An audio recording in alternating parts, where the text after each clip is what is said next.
eu quero convidar você, mesmo assentados, a fazermos essa leitura deste salmo a uma voz, Salmo 24, salmo atribuído a Davi. Vamos ler então? Ao Senhor pertence a terra e tudo que nela se contém, o mundo e os que nele habitam. Fundou a ele sobre os mares e sobre as correntes a estabeleceu. Quem subirá ao monte do Senhor? Quem há de permanecer no seu santo lugar? O que é limpo de mãos e puro de coração, que não entrega a sua alma à falsidade, nem jura dolosamente. Este ouvirá do Senhor a bênção e a justiça do Deus da sua salvação. Tal é a geração dos que o buscam, dos que buscam a face do Deus de Jacó. Levantai, ó portas, as vossas cabeças, levantai-vos, ó portais eternos, para que entre o Rei da Glória. Quem é o Rei da Glória?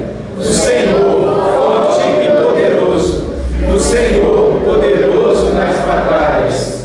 Levantai, ó portas, as vossas cabeças, levantai-vos, ó portais eternos, para que entre o Rei da Glória.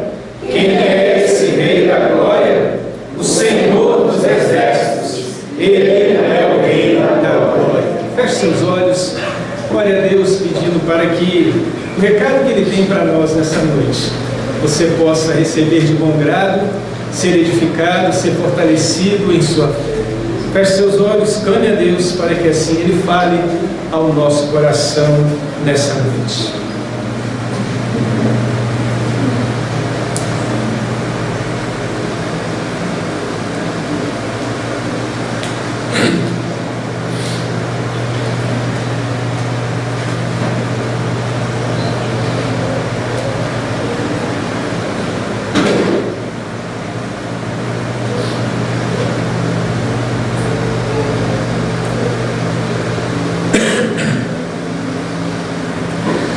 Deus bendito, agradecido, nos encontramos nessa noite alegre, festiva, de gratidão ao Senhor. E já cantamos, exaltamos, louvamos, intercedemos, apresentamos a Ti, Pai, as nossas orações, consagramos, ó Pai, os nossos recursos ao Senhor. E agora, Pai, que lemos a Tua palavra, queremos ser edificados para a honra e glória do Senhor. Queremos de fato, ó Pai, continuar a viver uma vida conforme essa bendita e santa palavra nos revela. Por isso, Pai, como o povo do Senhor reunido nesta noite, abençoa, que o nosso coração possa ser uma boa terra, ao ouvir a Tua palavra, possa germinar, crescer, florescer e frutificar, que a nossa mente esteja cativa, ó Pai, ao Senhor, e sobretudo que o Teu Santo Espírito possa ser o ensinador maior entre nós, nesta noite, ó Pai. Ó Pai, usa-me e abençoa-nos. Em Cristo Jesus e para a sua glória, assim oramos. Amém. Mais um ano de bênçãos, mais um ano repleto de gratidão ao Senhor por esse trabalho aqui. Trabalho este que nos leva a sermos e cumprirmos a missão do Senhor Jesus.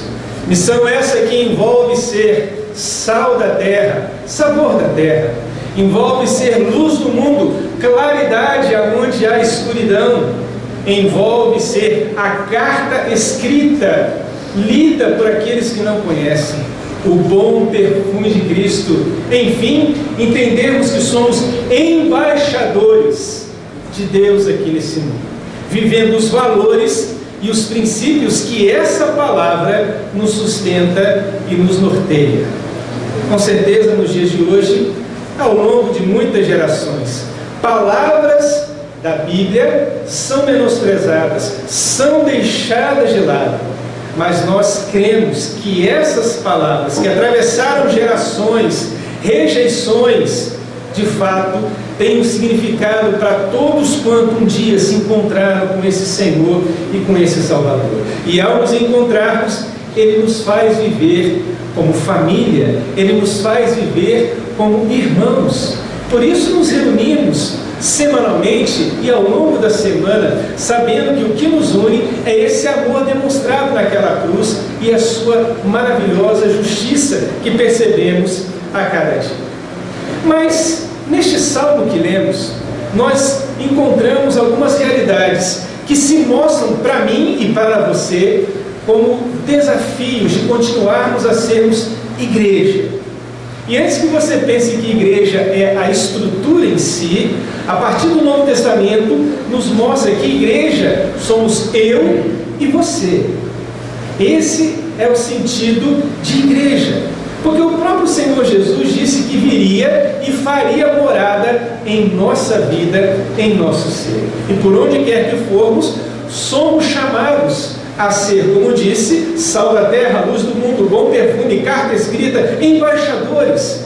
Por isso, nessa noite, comemorando 24 anos, muito nos alegramos, porque este local é um local onde se tem anunciado a palavra de Deus. Pessoas pecadoras têm se voltado para Deus. Esses que se voltam para Deus são edificados para que possam continuar a glorificar ao nosso Deus. Neste salmo eu quero destacar 3 desafios pelos quais eu e você devemos reconhecer para que a obra realizada na nossa vida e entre os irmãos continue de fato a ser uma obra que alegre o coração de Deus, nos edifique e alcance as vidas perdidas, sem norte, sem direção, sem conhecer a esse Deus. Os 2 primeiros versículos da sua Bíblia está aberta. O desafio aqui é reconhecer que Deus é Criador e sustentador. Diz o texto: ao Senhor pertence a terra e tudo o que nela se contém, o mundo e o que nele habitam. Fundou a ele sobre os mares e sobre as correntes a estabelecê-lo. Davi aqui revela que este Senhor, ele é Criador, e não somente Criador. Há um filósofo que diz que Deus é como um relojoeiro, que deu corda e soltou o mundo a viver como bem quer. Não, Deus tem tudo em suas mãos. E Davi aqui reconhece, este Deus, ele é o Criador e é o sustentador de tudo quanto há no céu e na terra. E em qualquer lugar da sua criação, o seu domínio é de fato real, verdadeiro, e deve ser manifestado pelos seus súditos, que somos nós. Todo rei, de fato, deve ser reconhecido como aquele que tem os seus súditos, e esses súditos vivem conforme a vontade de Deus, do seu Senhor, do nosso Rei. Mas a questão é, ele não é somente o Criador e sustentador da terra. Se formos olhar, esse Senhor lá no princípio criou uma família, Adão e Eva. Seus filhos, lógico, diante daquela rebeldia do casal achar que poderia viver uma vida autônoma, distante de Deus, porque a questão foi que a serpente disse para o casal que eles seriam conhecedores do bem e do mal como Deus. Ser igual a Deus, ser autônomo, independente. Não é assim? As nossas crianças parecem que já sabem tudo, os adolescentes, os jovens, cada um de nós parece que nunca precisamos aprender mais nada. Não, isso eu já sei. E quando muitas vezes você pede alguém para fazer aquilo que ele diz que já sabe fazer, você vê que podia ser melhor um pouco. Aconteceu a mesma coisa com o casal. Podemos viver uma vida distante de Deus sem prestar contas. O triste é que eles não foram vigilantes, porque Deus sempre no final do dia vinha conversar com ele, e em menos de 24 horas ouviram uma outra voz, uma outra conversa fiada, e acharam que era melhor, acharam que Deus estava escondendo alguma coisa, porque não poderiam comer daquele fruto. Mas Deus é o Criador da família, e tanto é que mais para frente, quando vamos vendo, percebemos Deus chamando um homem, já em avançada idade. O nome dele era Abrão, mas deixe-me chamar Abraão. E ele então, com seus 75 anos, sai. A promessa é: olha, você será pai de uma grande nação, você terá uma família, e você vai lembrar dessa história. E aí todo o Gênesis vai mostrando o drama de Abraão, dos seus filhos, chegando ao seu bisneto, que é José, e vemos famílias sendo construídas, criadas pelo próprio Deus. Isso é projeto de Deus. Deus é o Criador da terra e de tudo que nela se contém, da família também, mas também da igreja. Deus criou um povo para se reunir e celebrar. Quando continuamos a ler, terminamos Gênesis, entramos em Êxodo, vemos o quê? Um povo que cresce por demais. E Deus chama, depois de 430 anos, vivendo cativeiro, sendo oprimidos, vivendo horrores que os primeiros capítulos de Êxodo mostram, Deus então prepara, por meio de uma família, uma pequena criança.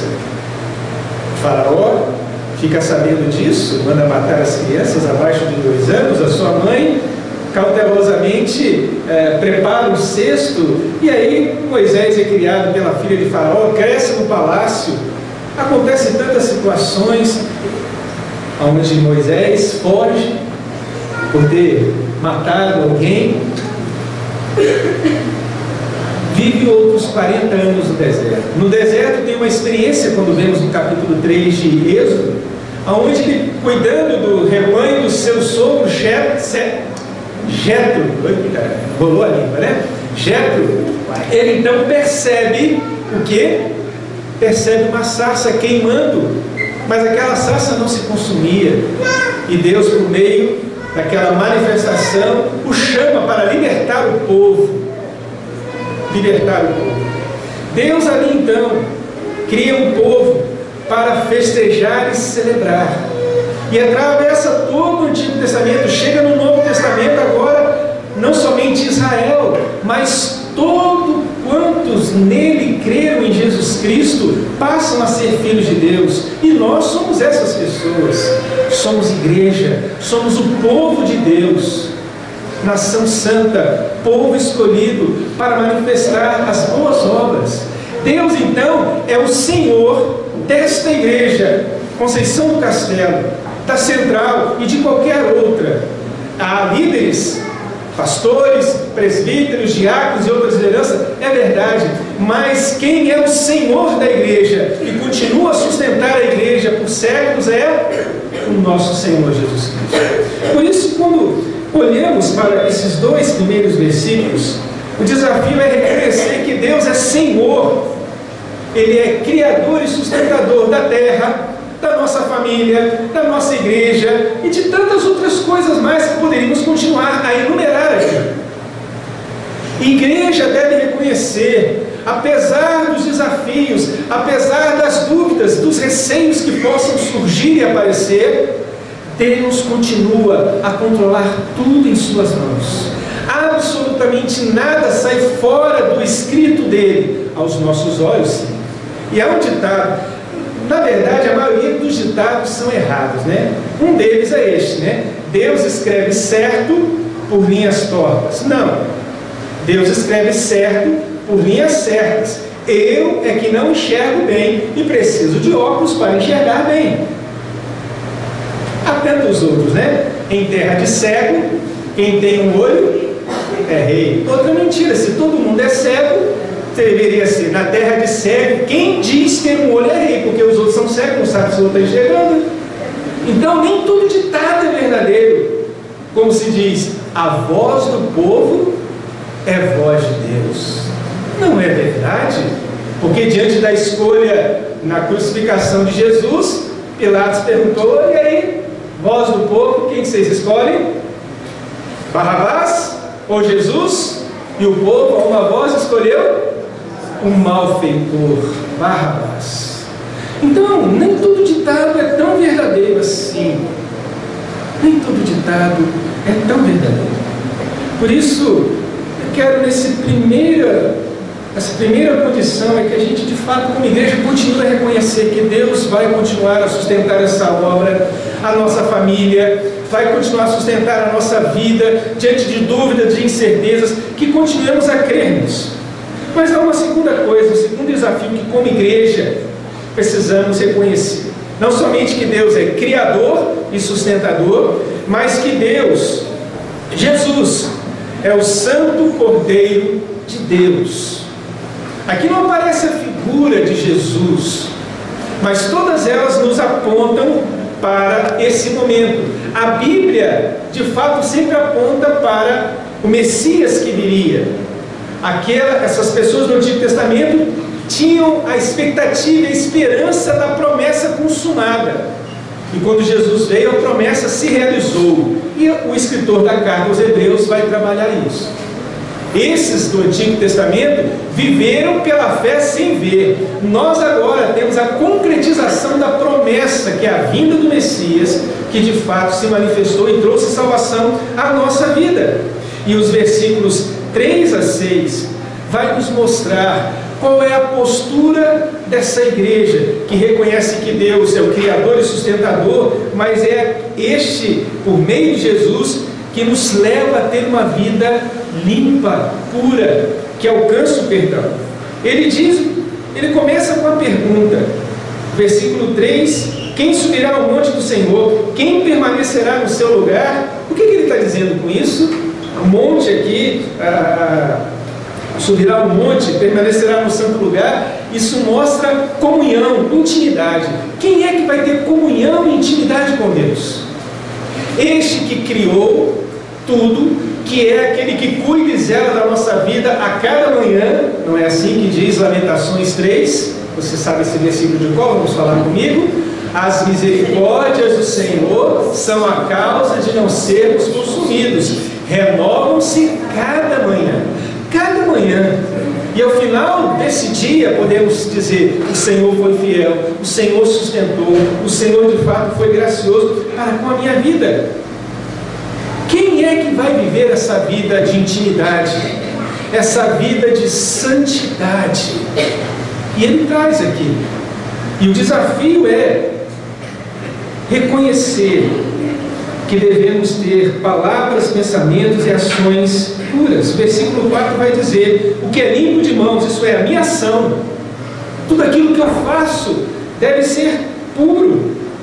Quando fala puro de coração, está falando das minhas decisões, de um pessoal que não entrega a sua vida a viver uma vida falsa, né? Onde a gente mostra que a gente é mais falsa nas redes sociais, né?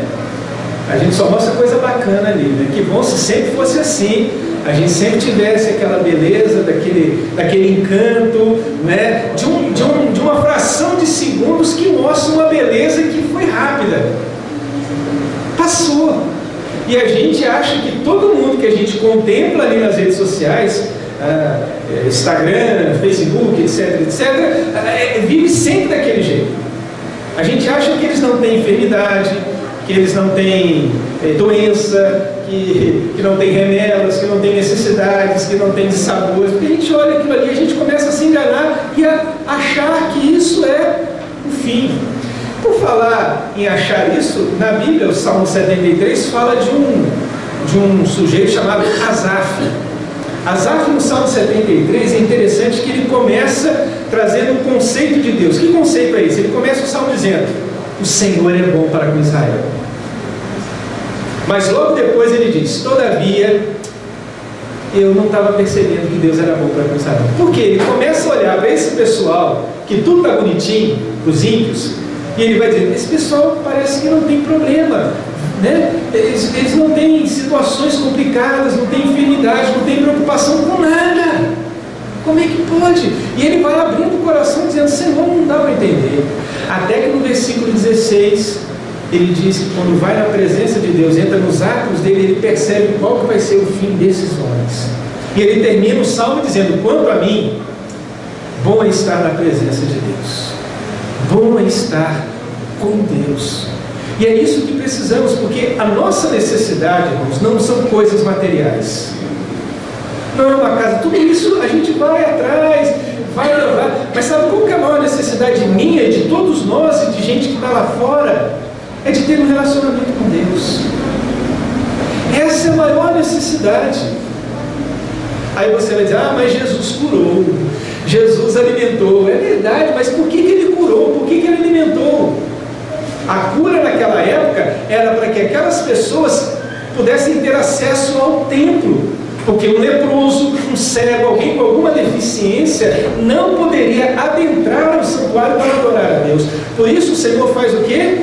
Cura o paralítico, cura o cego, cura o enfermo, faz muitas curas. Para quê? Para que essa pessoa agora tivesse comunhão com Deus e pudesse junto com outros adorar. E não somente isso, muitos desses nem tinham mais convívio com as famílias. O leproso, de longe tinha que falar: leproso, leproso, não se aproximem. Nem convivia com a família. Então Deus estabelece a comunhão com o próprio Deus ao curar e com a família, e integram novamente a sociedade. Mas a intenção primordial era relacionar-se com Deus. Por isso, quando ele diz: quem é que vai ter intimidade, quem vai ter essa vida de santidade, é quem olha para si e tem essa preocupação.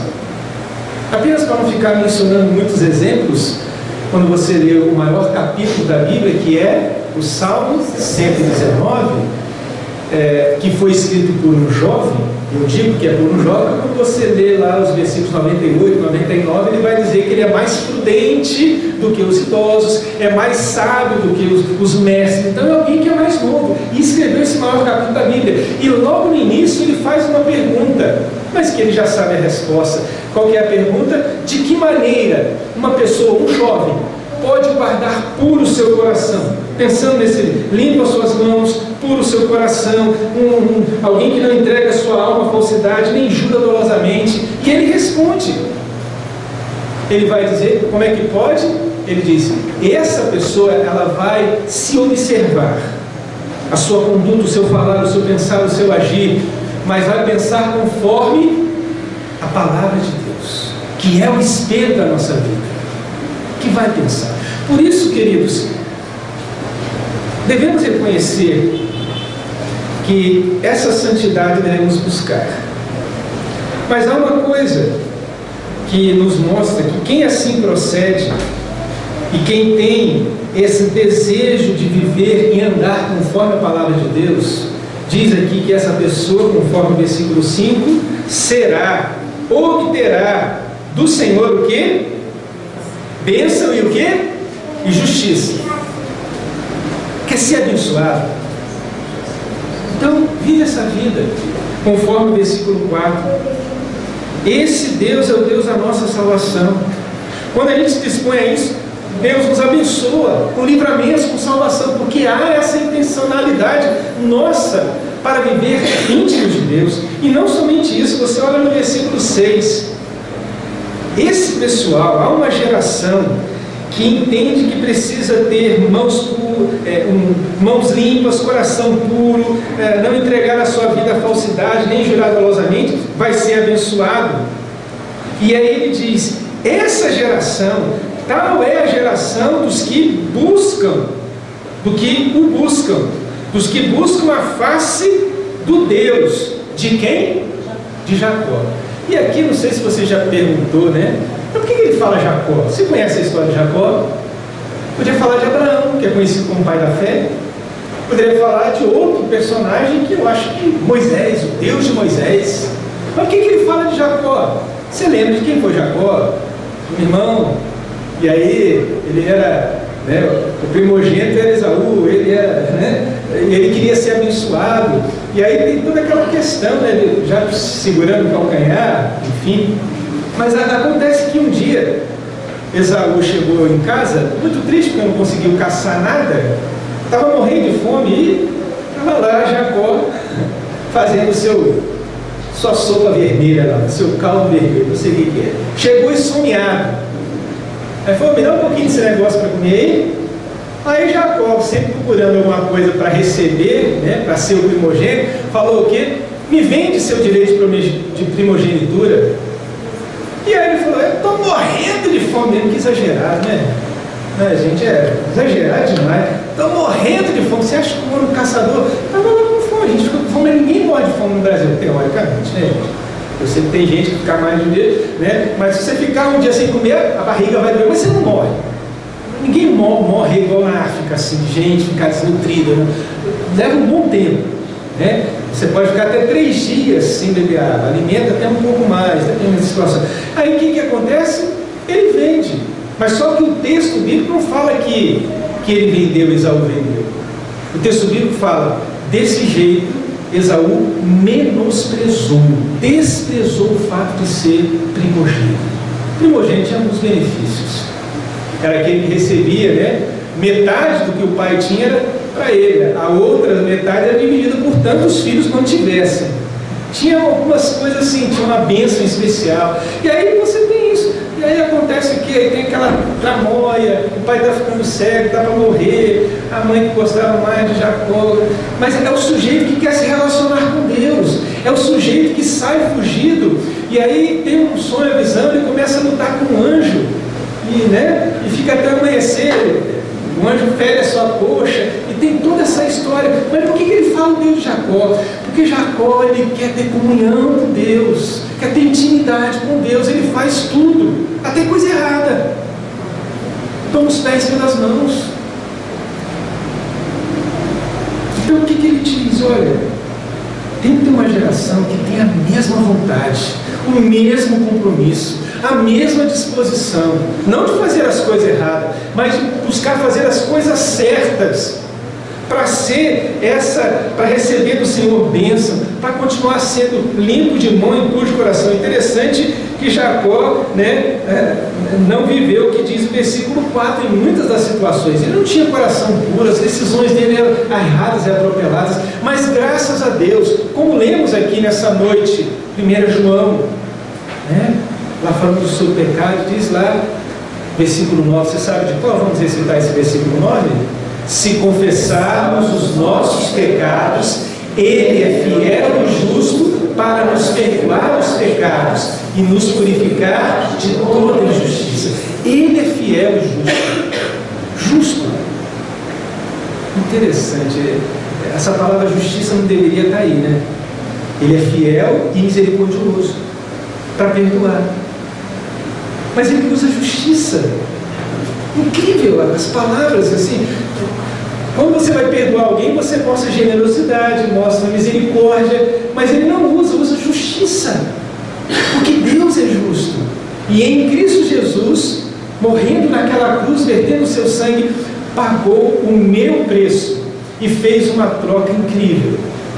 A troca era: me dá essa vida sem graça, miserável, e eu vou te dar vida plena e abundante. Eu vim para isso. Eu vim para que vocês tenham vida plena e abundante.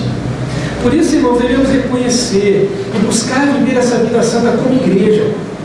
O mundo vai ver isso e tem que perceber que há um povo que age diferente. Há um povo que nos seus relacionamentos age e vai muito mais além, agindo com amor e com justiça. Um povo que não segue as coisas ao bel prazer. Um povo que nos seus namoros é um namoro de fato santo. Um namoro que glorifique a Deus. Casais que existem, para glorificar a Deus. A primeira pergunta do catecismo fala sobre igreja, ou aliás, sobre o ser humano, perguntando assim: qual que é o fim supremo e principal de qualquer pessoa, do ser humano? E a resposta é: o fim supremo e principal é glorificar a Deus e gozá-lo para sempre. Cada pessoa. Mas se eu me relaciono com o meu cônjuge, nesse relacionamento, então o meu lar deve ser um lar que glorifica a Deus. Os meus filhos, pelo breve tempo que estarão comigo, sei lá, 17, 18, 20, tanto for, esses filhos devem crescer amando esse Deus e vendo em mim, como pai, como mãe, que eu amo e me relaciono com esse Deus de uma maneira singular, de uma maneira íntima. Esse então, irmãos, é o desafio. O primeiro desafio é reconhecer que Deus é Criador e sustentador. Ele criou tudo: céu, terra, família, igreja. Segundo desafio, como igreja, é reconhecer o quê? Que Jesus é o Santo Cordeiro de Deus que me leva a essa vida santa. Mas o último são os versículos finais, 7 e 8. Parece que ele entra num outro assunto, Está indo bem, depois você não entende nada. Que negócio é esse? Parece que mudou o ritmo, mudou a letra, não tem nada a ver a situação aqui. Mas aqui, irmãos, ele está mostrando e revelando que só existe um único Senhor na nossa vida. Então devemos reconhecer que Ele, esse é o único Deus que manda na minha vida e na sua vida. Ele não somente é Salvador, que me purificou, mas Ele quer fazer com que a minha vida seja uma vida frutífera para a honra e glória dEle. Para a honra e glória dEle. E vejam, quando ele diz essa expressão, levantai, você vê isso no versículo 7 duas vezes, depois no versículo 9 também mais duas vezes, levantai, levantai-vos, levantai. Isso está mostrando o quê? Uma disposição em obedecer, em dizer, eis-me aqui. E aí o salmista diz, levantai, vamos lá, gente. Eu lembrei agora do pastor aqui, ô gente, não tem ninguém aqui para vir na frente, vamos lá, levantar aí alguém aí a Flavinha, né, bondosamente atendeu o pedido do pastor, vamos lá, levantar para cumprir a ordem do Senhor, de ir por todo o mundo e pregar o Evangelho, de ser de fato, como disse no início, as 5 características de um cristão: sal da terra, luz do mundo, bom perfume, a carta escrita e somos embaixadores. O embaixador não é daquela nação, mas vive os valores e princípios da sua nação, daquela outra terra, totalmente diferente. Então, irmãos, vamos reconhecer, Ele é Senhor dessa igreja, Senhor da minha vida, Senhor da minha vida, da minha família. Ele é Senhor de tudo quanto sou e tenho, e Ele pode sim dizer, faça, não faça, deixe de fazer. Mas interessante é, esse obedecer, ele vai revelar 2 características. Talvez a gente fale, vem cá, quem que eu vou obedecer? Ele diz aqui, e mostra 2 características. Este que devemos obedecer é o Rei da Glória. Glória na Bíblia é uma exclusividade de Deus. Em muitos momentos essa palavra se traduz como salvação. Ele é o Rei da salvação, o Rei da Glória. Interessante que Moisés pediu, né? Senhor, deixe-me ver a tua glória. Aí o que Deus faz? Pega ele, põe uma fenda assim, e aí ele olha, vê Deus de costas. Nenhum ser humano jamais viu a sua glória. Mas o interessante é que nós vimos a glória dele. Quando? Onde? João capítulo 1, versículo 14. Talvez você saiba de cor. Quem sabe você não aprende esse versículo? Vamos falar, quem sabe? E o Verbo se fez carne e habitou entre nós, e vimos a sua glória, glória como do unigênito do Pai. Vimos a sua glória, vimos a sua salvação, vimos a sua manifestação entre nós. Qualquer ser humano pode ver agora a glória de Deus nesse aspecto salvador. Devemos então reconhecer que essa glória seja manifestada na minha vida, na vida das famílias que aqui congregam, que essa glória seja manifestada nessa cidade, onde muitos caminham sem conhecer a Deus, sem perceber o verdadeiro Deus que nos comprou e nos salvou com o seu sangue vertido na cruz. Esse é o Rei da Glória. Mas ele não fala que ele é somente o Rei da Glória. Ele é o Senhor das batalhas, o Senhor dos exércitos. Isso aqui é fantástico. Tem causas que a gente acha, o que vai acontecer agora? Deus vai mudar, Deus vai lutar. E em muitos momentos que aconteceu foi isso. Vejam no Antigo Testamento batalhas, em muitas delas Deus chama pessoas, mas fala assim, ó, você vai assistir de camarote. Um deles é Gideão, coitadinho, né? Ele fala que ele é da tribo menos influente, quando Deus chama ele. Gideão fala assim, Senhor, você está escolhendo errado. São 12 tribos, dessas 12 tribos, a minha tribo é menos influente. Dentro dessas 12 tribos, a minha que é menos influente, a minha família é a menos influente. Ele estava querendo dizer isso no argumento. E dentro da minha família, Senhor, eu não sou lá essas coisas dizer, não, quem sou eu? Então ele era o ruim do ruim do ruim, e Deus escolhe. Aí você fala, como é que pode um negócio desse? Não, vai. E aí acontece as coisas. Então sou eu mesmo? Então faz com que esteja molhado, faz com que esteja seco. Tem aquela prova, depois você lê lá, Juízes lá, a história de Gideão. Aí ele, legal, aí vem uma turma com ele. Deus fala o quê? Ô Gideão, ó, tem muita gente. Ó, faz essa prova, faz a prova, manda embora. Faz outra prova, negócio lá de beber água. Aí o que acontece? Vai mais um tanto, irmão. Sobra quanto, irmãos? 300. Gente, era equivalente mais ou menos a um soldado a lutar com 10, 12. Se um já é complicado, imagina um lutar com 10, 12, né? Às vezes nós pais, quando a gente brinca com os nossos filhos, né, a gente até dá conta, né, dos 3, 2 filhos que tem, mas imagina homens preparados para aquilo. Mas o que Deus fala? Fique tranquilo, porque eu é que vou dar a vitória, eu sou o Senhor dos exércitos. E é isso que temos que aprender. O desafio é, esse Senhor, que é o Deus da salvação, é o Deus que não nos deixa ao léu, não nos deixa caminhar por si só. A sua palavra nos guia, nos orienta. E é nesse sentido que somos um povo da palavra, da Bíblia. Não somos um povo da revelação, mesmo porque a revelação maior já foi dada por nós. Mesmo porque o melhor de Deus não vai vir, já veio. Tem essa história? O melhor de Deus está por vir. O que é melhor de Deus, além do Filho que Ele entregou por nós na cruz? Não tem melhor. Esse é o melhor de Deus. A gente fala isso porque a gente é egoísta, a gente quer algo que a gente está tão insatisfeito com Deus que a gente fica nessa expectativa. Ah, vai vir algo melhor, vai vir o emprego melhor. Não, irmão, fique satisfeito, dá glória a Deus com aquilo que Deus te proporcionou e glorifique a Deus com aquilo que você é e tem. E disponha para Deus. É isso que olhamos aqui.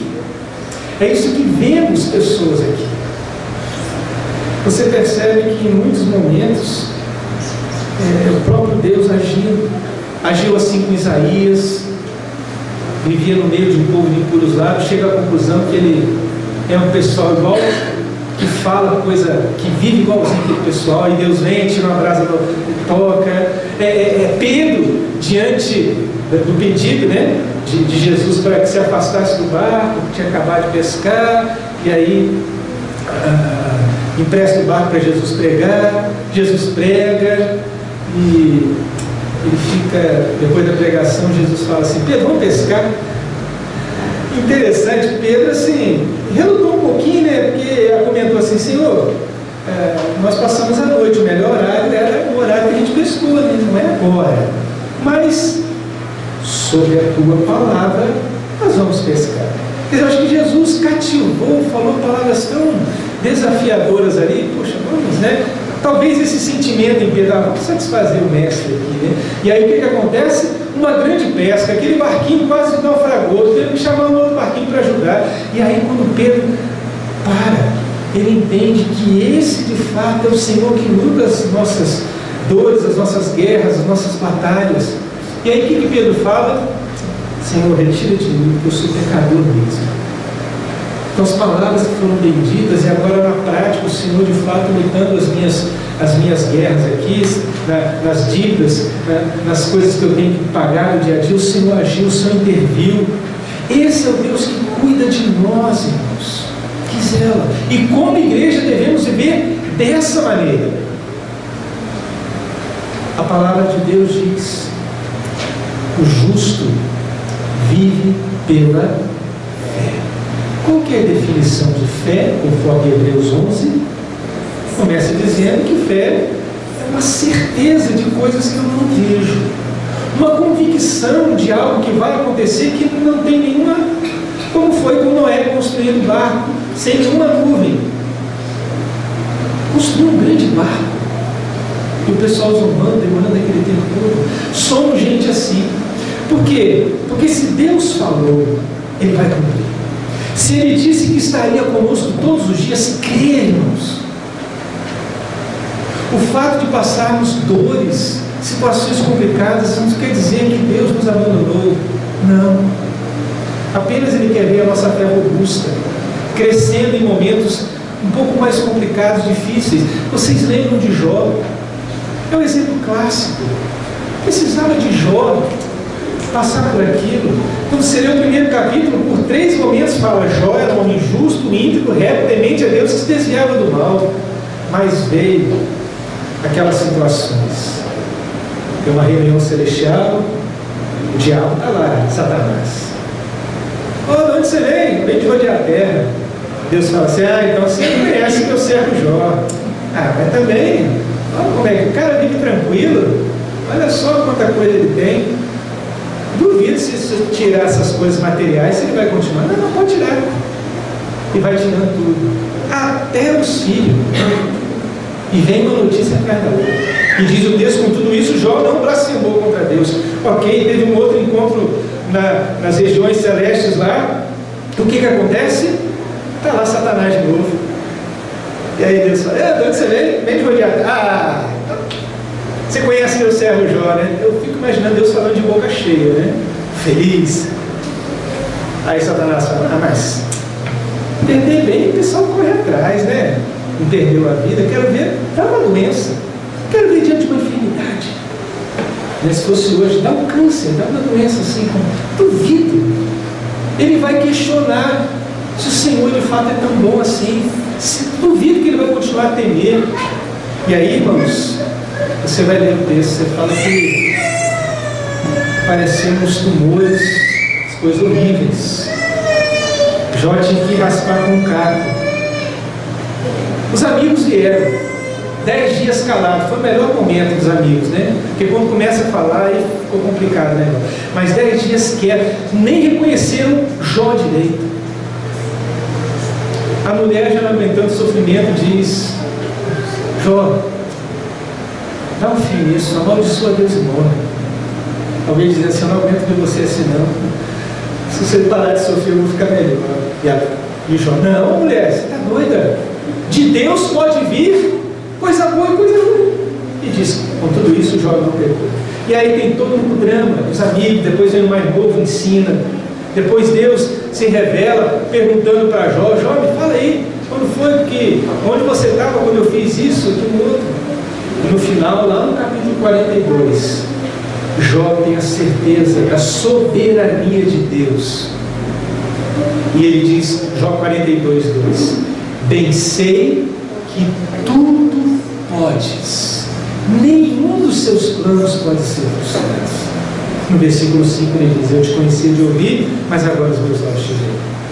Quando você vê Paulo dizendo, que muitas vezes a gente usa esse versículo fora do contexto, Filipenses 4,13, você sabe de qual? Começa com tudo: posso naquele que me fortalece. Eu posso tudo, eu posso conquistar aquela menina, eu posso fazer, Deus vai me proteger e tudo mais. Não. Você tem que ler os versículos anteriores. O que diz os versículos anteriores?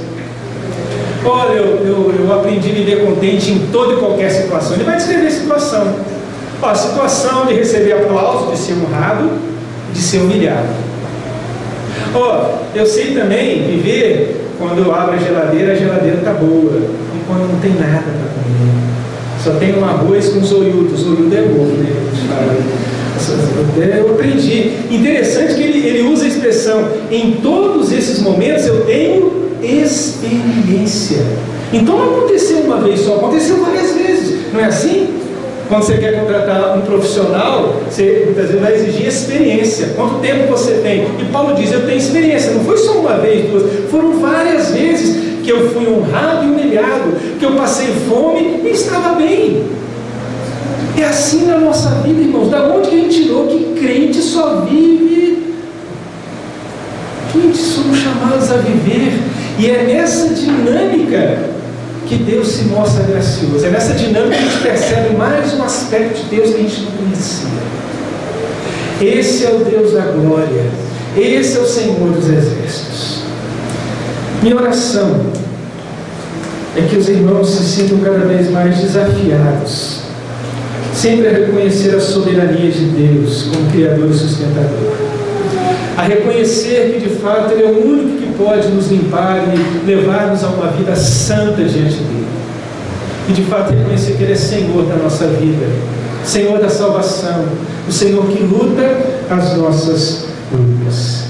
que esse trabalho aqui nessa cidade possa trazer salvação aos perdidos, possa trazer edificação aos membros aqui dessa igreja, e que a Trindade excelsa seja glorificada pelas vidas que aqui vivem conforme essa palavra. Feche seus olhos, olhe a Deus para que, de fato, possamos viver dessa maneira.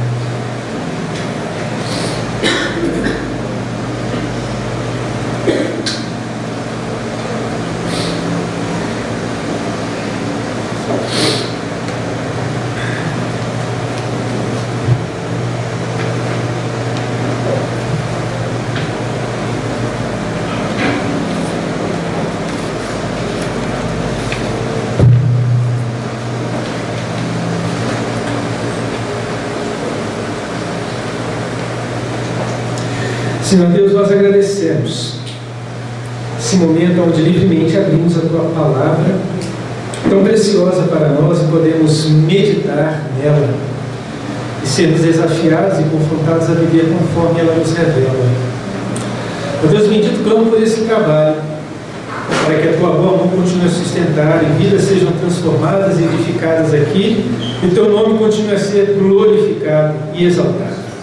Ó Deus bendito, sustenta as famílias, a cada um que aqui, ó Pai, congrega, que possam crescer na caminhada, na jornada de fé. Sustenta esse trabalho, sustenta as famílias, sustenta cada irmão e irmã aqui, desde o menor até o maior. Dá graça ao pastor Lucas para que sempre, com sabedoria e graça e unção do Senhor, conduza esse trabalho. Que o Teu povo, Pai, sempre responda com disponibilidade, com de fato toda a disposição em viver uma vida não só que for alcançado pela graça salvadora, mas que seja bênção também, Pai. Ó Deus bendito, que essa palavra continue profundamente em nosso coração, e ao longo, ó Pai, de dias, essa palavra possa de fato nos transformar e nos fortalecer, nos tornando homens e mulheres segundo o Teu coração. Assim, Pai, agradeço, assim bendigo ao Senhor por essa oportunidade, oração que eu faço em nome de Jesus. Amém.